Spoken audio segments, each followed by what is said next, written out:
नमस्कार, उत्तराखंड का खास बुलेटिन देख रहे हैं आप सब और मैं हूं आपके साथ पल्लवी जम्वाल। तो चलिए शुरुआत करते हैं आज के उत्तराखंड के खास बुलेटिन की। सबसे पहले बात करेंगे, बीजेपी ने अपनी रैलियां तय कर दी हैं और वहीं पर 28, 29 और 30 जून को बीजेपी की महासंपर्क अभियान की रैलियां आयोजित होने जा रही हैं। लेकिन वहीं पर पीएम मोदी किसी रैली में नहीं आ रहे हैं। इन 5 रैलियों में सीएम धामी और बीजेपी प्रदेश अध्यक्ष महेंद्र भट्ट मौजूद रहेंगे और बीजेपी अध्यक्ष महेंद्र भट्ट के अनुसार रैलियों की तैयारियां भी की जा रही हैं। और इस बीच क्या कुछ जानकारी दी गई है महेंद्र सिंह भट्ट द्वारा, तो आइए देखते हैं कि महेंद्र भट्ट ने क्या कुछ कहा है। कमर्शियल स्वीकृत होते हैं। ड्रॉप ने अभी हमारी तिथि 28, 29, 30 हमने तय की है। 28 तारीख को हमारी 2 सभाएं हैं, एक गोचर में, दूसरी हरिद्वार में है। 29 को टिहरी जिले की सभा हमारी, टिहरी लोकसभा की सभा हमारी रहेगी और 30 तारीख को हमारा बागेश्वर और आपका उधम सिंह नगर में हमारी सभा प्रस्तावित है।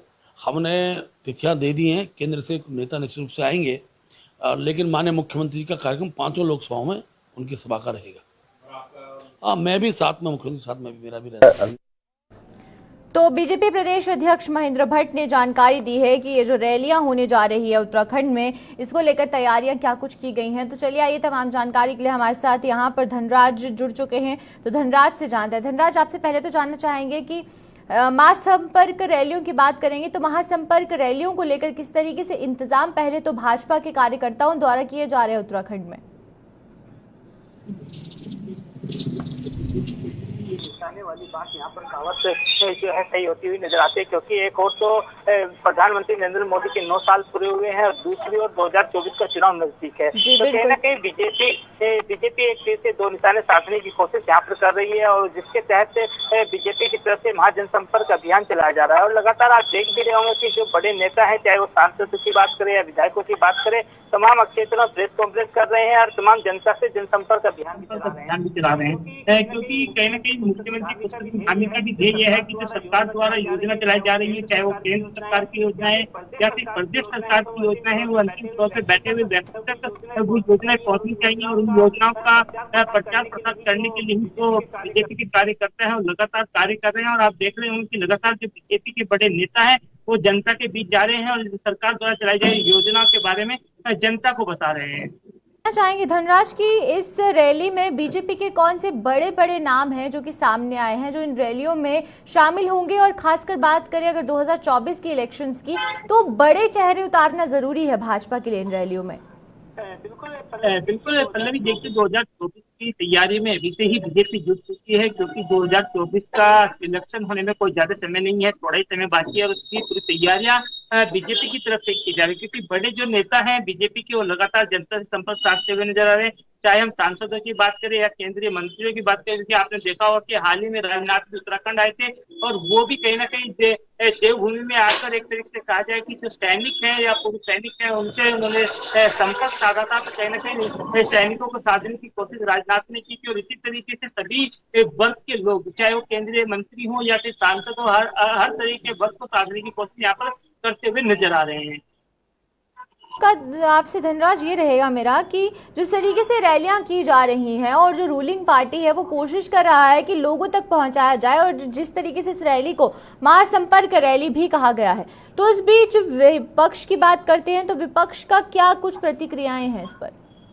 बिल्कुल देखिए पल्लवी, जिस तरीके से बीजेपी की तरफ से तमाम तरह की रैलियां भी निकाली जा रही हैं और महाजन संपर्क अभियान भी चलाया जा रहा है, क्योंकि अभी बीजेपी की तरफ से कई रैलियां होनी अभी बाकी है। लेकिन उससे पहले कहने का विपक्ष भी लगातार कटाक्ष करता हुआ जरूर नजर आता है, क्योंकि विपक्ष की तरफ से कहा जाता है कि बीजेपी सरकार जो है जगह जगह जा रही है और अपनी योजनाएं बता रही है, लेकिन जो योजनाएं जनता के हित की नहीं है उनके बारे में कोई भी जानकारी जनता को नहीं दे रही है। तो कहना कहीं कटाक्ष लगातार कांग्रेस की तरफ से किए जाते हैं और कांग्रेस की तरफ से ये भी कहा गया है कि बीजेपी ही नहीं बल्कि कांग्रेस भी कहना कहीं 2024 के चुनाव में जुटी हुई है। तमाम जो जनसंपर्क अभियान है या फिर अन्य रैलियां है वो कांग्रेस की तरफ से भी निकाली जा रही है।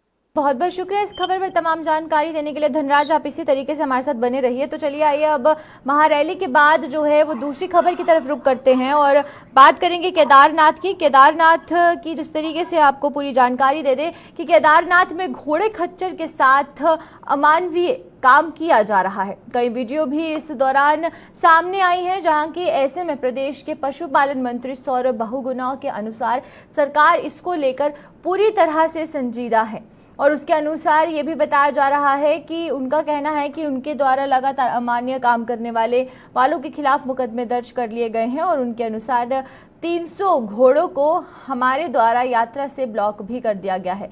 आप ये जो वीडियो देख रहे हैं, ये वीडियो सोशल मीडिया पर बहुत तेजी से वायरल हो रहा है। इस बीच ये भी देखने को मिला कि जहां पर इस घोड़े के साथ किस तरीके से सलूकी की जा रही है और केदारनाथ की यात्रा पर जब बड़े तादाद में जो यात्री हैं, जो श्रद्धालु हैं, वो आते हैं और इस तरीके से वो घोड़े खच्चर जो कि उनको यात्रा करने में मदद करते हैं, उनके साथ ये सलूक किया जाएगा, तो सरकार अभी तक कदम क्यों नहीं उठा पा रही है। लेकिन वहीं पर चलिए आइए देखते हैं कि क्या कुछ कहना है यहाँ पर पशुपालन मंत्री सौरभ बहुगुणा का।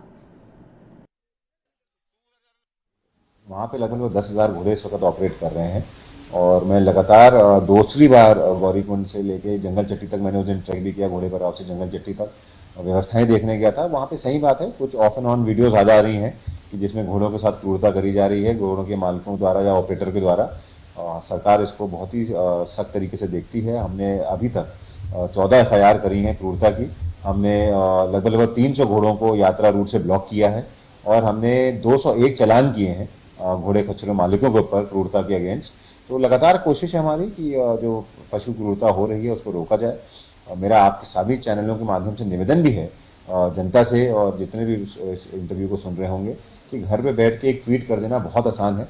मैं आप सबसे निवेदन करता हूं कि अगर आप लोग पशुओं के बारे में चिंतित हैं, पशुओं की वेलबींग के बारे में सोचते हैं, तो आप भी आइए और सरकार के साथ मिलकर उस यात्रा रूट में किस तरीके से और उस यात्रा को बेहतर बनाया जा सके, कैसे उस घोड़े खच्चरों का और हम सुविधाएं दे सकें, कैसे उनके ऊपर क्रूरता रोका जाए। आप भी अपना योगदान दीजिए। हम ओपन माइंड के साथ आपकी बात सुनेंगे भी, उसको इम्प्लीमेंट भी करेंगे। लगातार मेरी भी एक कोशिश रही है जब से मुझे यह विभाग मिला है कि घोड़े खच्चरों के ऊपर जो सुविधाएं उनको मिलनी चाहिए, उनके ऊपर क्रूरता कम होनी चाहिए। और ये इस यात्रा में ये दिखाता है कि जो सुविधाएं हमने 1 साल पहले जाके खुद मैंने जायजा लिया था, उसको हमने सुधारने का काम किया। पिछली बार इसी समय तक लगभग 178 घोड़ों की डेथ हुई थी और इस बार 72 घोड़ों की डेथ हुई है। तो लगभग हमारी डेथ रेट काफ़ी कम हुई है। तो कहीं ना कहीं जो सरकार ने कदम उठाए हैं उससे उनको फायदा हुआ। तो देखा हमने कि क्या कुछ कहना था प्रदेश के पशुपालन मंत्री सौरभ बहुगुणा का। लेकिन वहीं पर बात करें अगर हम लोग, ये जो प्रताड़ना इन जानवरों के साथ हो रही है, ये सिर्फ इस साल की तस्वीरें नहीं है, बल्कि हर साल यात्रा के समय इसी तरीके से जो वीडियोस हैं वो कुछ वायरल होती है। तो चलिए आइए एक बार फिर धनराज हमारे साथ यहाँ पर जुड़ चुके हैं, तो धनराज से पूरी जानकारी लेंगे। धनराज, पहले तो आपसे सवाल मेरा ये रहेगा कि हर साल इसी तरीके से जो प्रताड़ित है वो जानवरों को किया जाता है, लेकिन सरकार कोई कदम नहीं उठाती। लेकिन इस बार जब ज्यादा वीडियोस वायरल होना शुरू हो गई तो अब संज्ञान लिया गया है इस पूरे मामले का।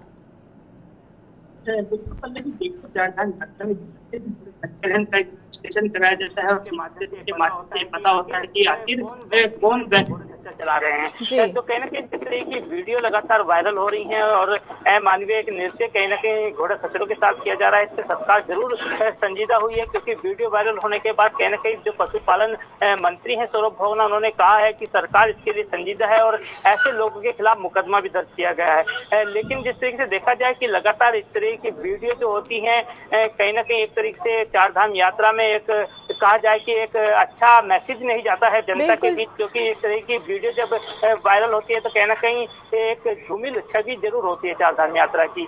तो ऐसे में कहीं ना कहीं इन पर सख्त कार्रवाई करना अति आवश्यक है और इस पर जो मंत्री सौरभ बहुगुणा है उन्होंने मुकदमा भी दर्ज कराया है और ऐसे लोगों के खिलाफ कड़ी कार्रवाई भी की जाए, क्योंकि सौरभ बहुगुणा की तरफ से साफ तौर पर कहा गया है कि ऐसे 300 घोड़े खच्चर हैं जो कि 4 धाम यात्रा में चलने लायक नहीं है, या तो वो कमजोर है या फिर किसी तरीके से बीमार है, उनको भी बाहर का रास्ता दिखाया गया है, यानी कि वो घोड़े खच्चर 4 धाम यात्रा पे नहीं चल सकते। लेकिन जिस तरह की ये वीडियो वायरल हो रही है, ऐसों पर सख्त कदम उठाना कहीं ना कहीं सरकार की जिम्मेदारी भी है। देखिए यहाँ पर धनराज सवाल ये है कि एक तो अनफिट जो भी घोड़े खच्चर हैं उन्हें रोका गया है, लेकिन उसके अलावा वो घोड़े खच्चर जो कि यात्रा में आते हैं, जो श्रद्धालुओं को उनके मुकाम तक लेकर जाते हैं, लेकिन उनके साथ प्रताड़ना की जाती है। कभी उन पर ज़्यादा वजन लाद दिया जाता है, कभी उन्हें जो देखने को मिलता है कि वो सड़क रोड पर गिर जाते हैं क्योंकि रोड जो है वो सही नहीं है। लेकिन उनके लिए क्या, यानी कि वो पशुपालन करने वाले लोग जो कि अपने घोड़ों का ध्यान नहीं रखते, उन पर कार्यवाही कब होगी?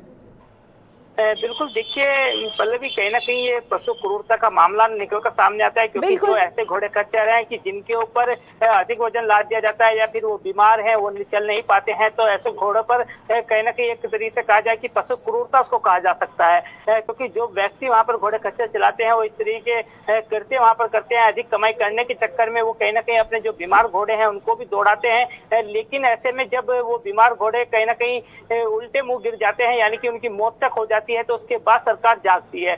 लेकिन सरकार को चाहिए कि जो इस तरह के लोग हैं जो कि इस तरीके से पशु क्रूरता करते हुए नजर आते हैं, उन पर कार्रवाई की जाए। लेकिन कहीं ना कहीं सौरभ भोगना की तरफ से ये भी कहा जाता है कि लगातार वो कार्रवाई भी करते हैं और ऐसे लोगों को चिन्हित भी करते हैं कि जो इस तरह के कृत्य कर रहे हैं, या माननीय नृत्य जैसे आपने एक वीडियो में देखा कि एक घोड़े खच्चर को किस तरीके से धूम्रपान कराया जा रहा है, उस वीडियो में आपने देखा होगा। बिल्कुल धनराज, एक आखिरी सवाल इसी वीडियो के रिगार्डिंग आपसे लेना चाहूंगी।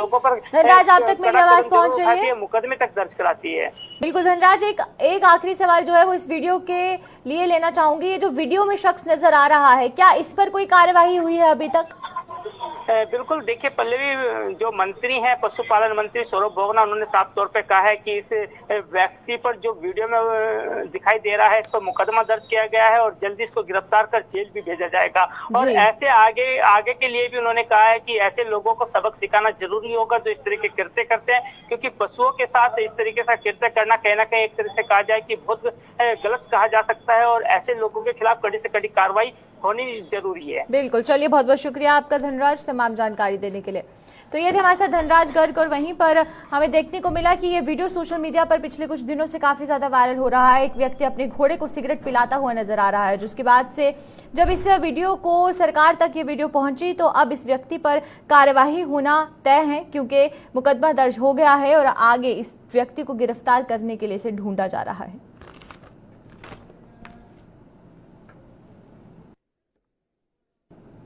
कैबिनेट मंत्री गणेश जोशी रविवार को नगर निगम सभागार ऋषिकेश पहुंचे, जहां पर उन्होंने भारतीय जनता पार्टी ऋषिकेश द्वारा आयोजित आपातकाल दिवस की बरसी पर भी आयोजित प्रबुद्ध सम्मेलन में प्रतिभाग किया। कार्यक्रम का शुभारंभ दीप प्रज्वलित कर किया गया और इस अवसर पर मंत्री गणेश जोशी ने कार्यक्रम में उपस्थित प्रतिबुद्धजनों और साथ ही साथ एवं लोकतंत्र सेनानियों के परिवारजनों को भी शॉल ओढ़ाकर सम्मानित किया। और इस अवसर पर मेयर अनीता ममगई, जिला अध्यक्ष रविंद्र राणा और वहीं पर महाजनसंपर्क अभियान जिला संयोजक दीपक धमीजा और गोविंद अग्रवाल, विनय उन्याल, ब्रिजेश चंद्र शर्मा, पूर्व राज्य मंत्री संदीप गुप्ता और पूर्व राज्य मंत्री कृष्ण कुमार और साथ ही साथ मंडल अध्यक्ष दिनेश पयाल भी मौजूद रहे।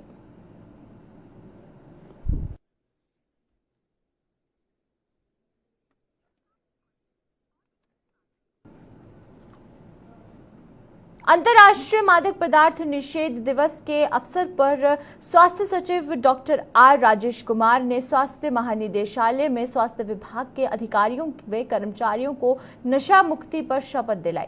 स्वास्थ्य सचिव डॉक्टर आर राजेश कुमार ने कहा है कि नशा मुक्ति उत्तराखंड को लेकर स्वास्थ्य विभाग पूरी तरह से प्रयासरत है। और वहीं पर सचिव स्वास्थ्य डॉक्टर आर राजेश कुमार ने कहा है कि नशा मुक्ति उत्तराखंड को लेकर युद्ध स्तर पर जागरूकता कार्यक्रम चलाए जा रहे हैं और जिसके परिणाम भी अच्छे आ रहे हैं। नशे के खिलाफ जागरूकता को लेकर संपूर्ण कार्य योजना तैयार है और जिसमें राज्य को केंद्र के सहयोग की जरूरत है। केंद्र स्वास्थ्य विभाग की टीम ने इस पर सहमति भी जाहिर की। भी प्रकार का लर्निंग जो है सिस्टम के लिए फ़ायदेमंद रहता है। हमारी टीम गई थी, फिलहाल ताइवान गई थी, वहाँ पे काफ़ी उनको सीखने को मिला और समय समय पे सिस्टम अपग्रेडेशन में जो है हम लोग जो है उनसे इनपुट लेते रहते हैं। और इस बार मैंने ये भी इंस्ट्रक्शंस पास ऑन किए हैं, जैसे हम लोग प्रमुख तौर पे जो लाइसेंस ऑफिसर्स की ड्यूटी लगा रहे हैं उनकी लगा रहे हैं, जो लोग ताइवान जाके आए थे, ताकि जो है उनको जो है एक हमारा जो है फ्रंट लाइन एक्सपीरियंस मिले, और हम कोशिश करेंगे कि वो एक्सपीरियंस हम लोग आने वाले चिंतन शिविर में भी साझा करें।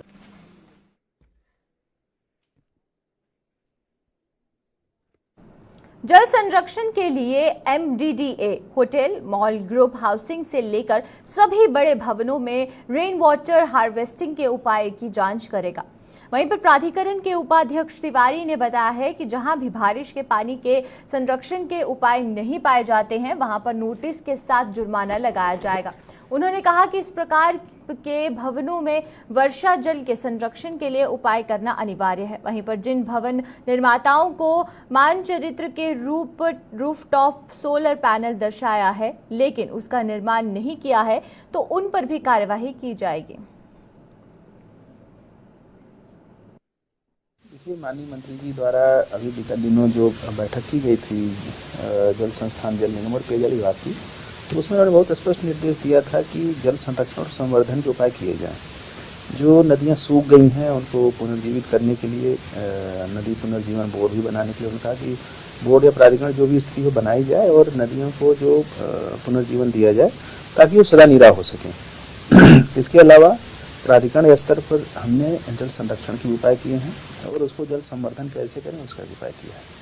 जो कमर्शियल मैप स्वीकृत होते हैं उसमें वाटर स्टोरेज टैंक और जो हमारा वाटर हार्वेस्टिंग है, दोनों तरह की करने की प्रावधान किए जाते हैं। तो इसमें तो हमने ये निर्देश दिया है कि जिन जिन मानचित्र में ये प्रावधान है और मौके पर नहीं किया गया है उनकी जांच कर लिया जाए और उसका अनुपालन कराया जाए। दूसरा, हम लोगों ने निर्णय लिया है कि 300 गज से ज़्यादा के जो प्लाट हैं वो कुछ ना कुछ अपने समय ग्रीन स्पेस लान के रूप में छोड़ेंगे ताकि बारिश का पानी भूमिगत जल के स्तर को बढ़ा सके। अभी जनरली क्या होता है कि लोग या तो टाइल्स लगा देते हैं या कंक्रीट लगा देते हैं, तो पानी जमीन के अंदर रिश्ता नहीं है। तो हम लोग 300 वर्ग गज के ऊपर के जो भी प्लाट हैं उसमें लान में खुला एरिया छोड़ेंगे।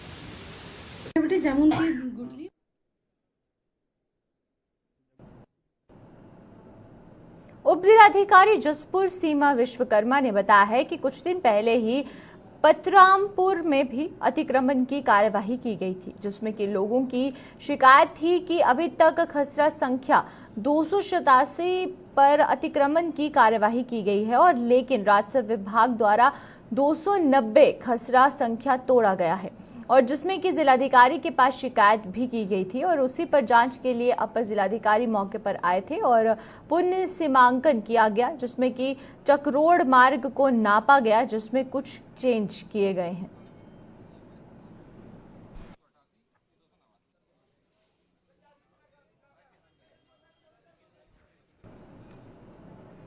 रुड़की क्षेत्र के बेलुड़ा गांव में 12 जून को हुए बवाल के बाद राजनीतिक पार्टियों और सामाजिक संगठनों का आना जाना गांव में लगा हुआ है और इसी के चलते बसपा के नेता भी बेलुड़ा गांव पहुंचे, जहां पर मृतक युवक के परिजनों से मुलाकात कर मृतक के परिजनों को सहायता राशि दी। आपको ये बता दें कि बसपा से लक्सर विधायक मोहम्मद शहजाद और भगवानपुर से बसपा नेता सुबोध राकेश व प्रदेश अध्यक्ष शिषपाल सिंह ने भी बेलड़ा गांव पहुंचकर मृतक युवक के परिजनों से मुलाकात की और मृतक के परिजनों को सहायता राशि दी। देखिए, आज ही नहीं, पहले भी पीड़ित परिवार से मिलने आए हैं। जिस दिन एक कांड हुआ था उस दिन रात से लगातार हम पीड़ित परिवार के साथ खड़े हैं। आप लोगों ने देखा, आप लोगों के नॉलेज में भी है, जिस दिन यहाँ पर अरेस्टिंग हुई, कुछ महिला और बच्चों को भी पुलिस ने अरेस्ट कर लिया था, तो हमने खड़े होकर आदरणीय हमारे विधायक उमेश कुमार जी और हम सब ने खड़े होकर उस समय उस दिन रात को ही यहाँ की महिलाओं को और नाबालिग बच्चों को पुलिस से छुड़वाने का काम किया था और उससे फिर अगले दिन यहाँ पर हम पहुँचे अपनी पार्टी के प्रदेश अध्यक्ष जी और अपने पदाधिकारियों के साथ। उस समय भी अपने पीड़ित परिवार की आर्थिक सहायता करने में यहाँ पर आए थे और उनको आश्वासन देने आए थे कि पूरी पार्टी आपके साथ खड़ी है, पूरा समाज आपके साथ खड़ा है, जहाँ पर भी आवश्यकता है हर जगह कदम से कदम मिलाकर पीड़ित परिवार के साथ हम सब लोग खड़े हैं। देखिए, निश्चित रूप से राजनीति करने लोग बहुत आ रहे हैं यहाँ। हमने अभी अंदर भी ये बात हो रही थी, उस विषय पर ही हमने चर्चा करी है। अपने नौजवान साथियों से कहा है कि उन लोगों से सवाल किया जाए जो राजनीति करने आते हैं। मात्र राजनीति ही की जा रही है। अभी देखिए, हरीश रावत एक पूरे पैनल के साथ मुख्यमंत्री के पास पहुंचे और बड़ा दुख का विषय है कि पूर्व मुख्यमंत्री भी वर्तमान मुख्यमंत्री से एक ठोस आश्वासन नहीं दिलवा पाए। नहीं, आज नहीं पहुंचे हम जी। हम उसी दिन से साथ पीड़ित परिवार की भाई, फूल चुगवाने में हम थे, विसर्जन में भी हम थे, उससे पहले दिन भी हम थे। जो लोग मारपीट थी, पुलिस मेडिकल नहीं करा पा रही थी, उनको दवा दारू भी हमने कराई है। बहुजन समाज पार्टी इतना चाहती कि विवाद ना बढ़े, सिर्फ न्याय हो। विवाद में न्याय नहीं हो पाता, न्याय संविधान के दायरे में हो। अगर पंकज की हत्या हुई है तो हत्या का अपराध हो, और एक्सीडेंट हुआ तो एक्सीडेंट। ये जांच एजेंसी तय करे, ना कि बहुत पहले 2 मिनट में एक फोन पे तय कर लिया गया कि ये एक्सीडेंट है, लोग उसके खिलाफ हैं। स्वीकार करेंगे, बिल्कुल न्याय पे हमें पूरा भरोसा है। हम भी तो यही चाह रहे हैं। तो माननीय विधायक जी ने भी कहा कि हम इसकी जांच सीबीआई से कराना चाहते हैं, ये हमने मांग की अपने लेटर में। पुलिस के पोस्टमार्टम पे भरोसा नहीं है। देखिए, पुलिस का पोस्टमार्टम, पुलिस को तो पहले ही कह दिया गया कि इसे ट्राली से टकराएगा, लगा तो उन्होंने कर लिया। सरकार के दबाव में जिस तरीके से लोग एक तरफा किसी पे कर दिया गया कि जो है ना, मतलब 25,000 का इनाम घोषित कर दो, ये कर दो, और जो लोग हैं उनके खिलाफ दर्जनों मुकदमे होंगे। हम तैयार हैं, उसमें क्या दिक्कत है। गांव का माहौल ठीक होने के लिए हम यही तो है, हम प्रशासन के भी साथ यही करें भाई, गांव का माहौल बना रहे। बहुजन समाज पार्टी का कोई भी माननीय विधायक जी आए, या मैं आया हूं, या मेरे अन्य कोई जिला अध्यक्ष आया है, सब लोगों ने शांति व्यवस्था की।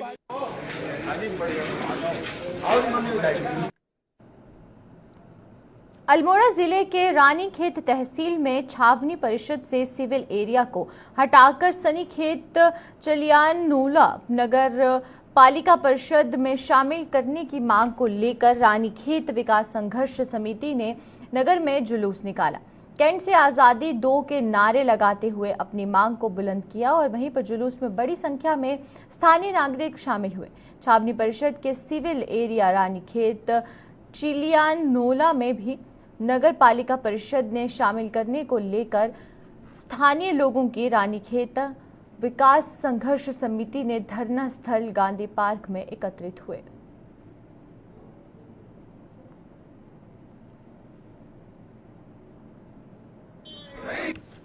जैसा कि आप लोग को पता है, आज हमारी संघर्ष समिति का 100 दिन पूरा हुआ है, जो नगर पालिका के लिए हो रहा है। यहाँ पर उपस्थित सभी जनों का मैं धन्यवाद देना चाहूँगी। ये रानीखेत की वजूद की लड़ाई है। अगर रानीखेत रहेगा तो ही यहाँ राजनीति रहेगी। हम चाहेंगे जल्द ही जल्द नगर पालिका बने और हम सब खुश हों। खटीमा में संयुक्त राज्य आंदोलनकारी मंच के आंदोलनकारियों ने भी अपनी 3 सूत्रीय मांगों को लेकर बृहस्पतिवार को खटीमा उप जिलाधिकारी रविंद्र सिंह भट्ट के माध्यम से उत्तराखंड मुख्यमंत्री को एक ज्ञापन प्रेषित किया है।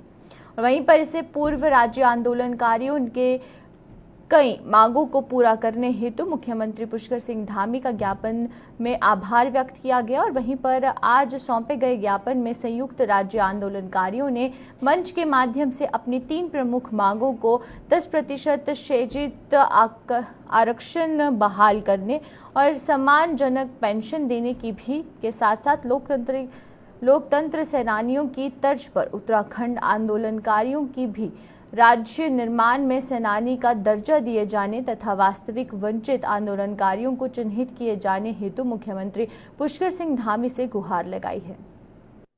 इसमें हमारे मुख्य 3 मांगे हैं। सर्वप्रथम यह है कि 10% जो क्षैतिज आरक्षण है उसको अविलंब जो है विधानसभा में पास किया जाए और 10% क्षैतिज आरक्षण का लाभ जो है आंदोलनकारियों के आश्रितों को मिले।